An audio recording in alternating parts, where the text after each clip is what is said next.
at some pitches. We talk about a lot of guys because there's a lot of talent.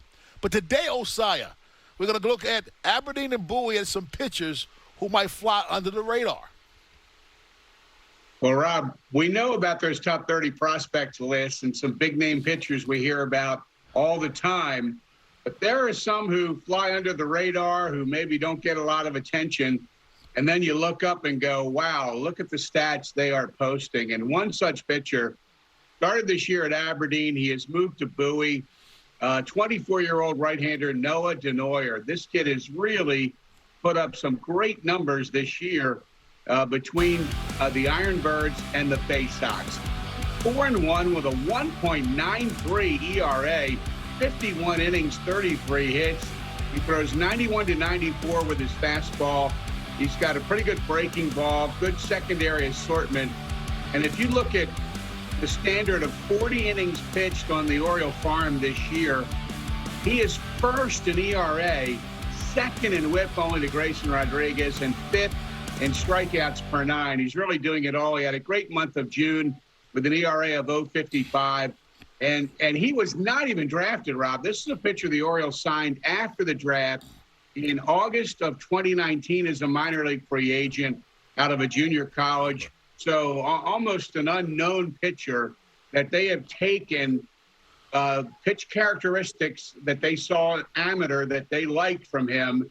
And now you take the analytics and now you take the on-field coaching and you bring a collaboration together of an organization working together with a kid pitcher to get better, to improve individual pitch shapes, individual pitches, and now look at the stats he's producing. So this is a big thing for the Orioles, Rob, taking some pitchers lower in the draft or even not drafted in the case of Denoyer, collaborating analytics, coaching, player, putting it all together, getting better. You know, speaking of getting better, Bowie had a huge week. They had 3 key promotions from Aberdeen. Tell us all about that, Steve. They had 3 key promotions, and we were talking about players flying under the radar. These 3 do not, because these are 3 of the top prospects in the Orioles system. Colton Cowser promoted to Bowie. Kobe Mayo promoted to Bowie. Connor Norby promoted to Bowie. The neat thing was last weekend in Aberdeen, Roberto Mercado, the manager, brought all 3 of them in together, and he said, what are you going to do on your off day? And when they started to answer, he said, no, you're not. You're moving to Bowie on your off day. You're getting bumped up to the Eastern League. And, Rob, in the first 3 games that these 3 players played for Bowie, they scored 9, 12, and 15 runs. They're 4-1 this week. So they have made an instant impact on the farm. Kobe Mayo gets a hanger here, and look at what he does with that. I mean, he's hit 14 home runs this year on the Oriole minor leagues. He's dealing with some back spasms here in recent days, but we should see him back in the lineup soon. Orioles number 5 prospect by Baseball America, number 7 MLB.com. Off to a pretty good start there with the Bay Sox. In his first game with Bowie, Colton Cowser went 3 for 3 and homered. He's starting to cut down on his strikeouts, Rob. That was something that kind of got him early in the year at Aberdeen. His OPS is well over 800 now for the year. I mean, this kid who was the number 1 pick last year, 5 overall, is doing just fine. Connor Norby keeps rolling along, number 10 Oriole prospect. He's got 8 home runs. He's off to a 7 for 19, 368 start, batting for Bowie. So they moved these kids up. They're off to good starts. And the Bay Sox, Rob, had a terrible first half record-wise. They started the half over this week. Standings go to 0-0. The Bay Sox said, we love that. We can start fresh. Yeah. And since these kids showed up, they're 4-1 and now challenging for the top of the standings. So they love the chance to have a big second half in Bowie.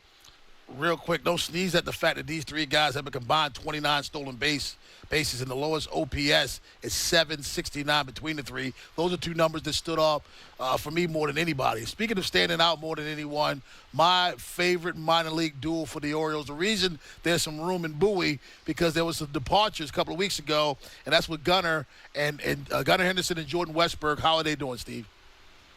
Oh, they're doing great, man. They just continue to keep rolling at AAA. They hit the ground running, Rob, and they kept it going. And the thing that's fun about Westberg and Gunnar, and now you can add Mayo and Norby, who we were just talking about, that mix.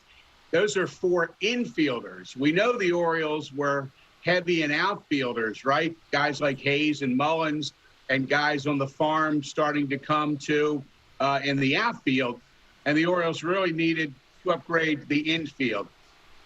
So you look at Mike Elias' early drafts, he took guys like Westberg and Norby in some of these drafts to improve the infield play. And Gunnar, of course, was the second pick after Adley.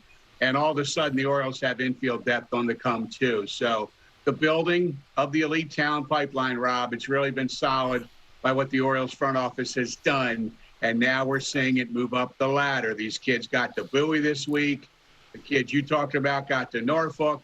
We're seeing kids make it to Baltimore. So this is what you want. There you go. And now some of their best prospects are at the highest levels. Steve, you are the man. Sundays with Steve, always a privilege and an honor. Thanks a lot, Steve. Thanks, Rob.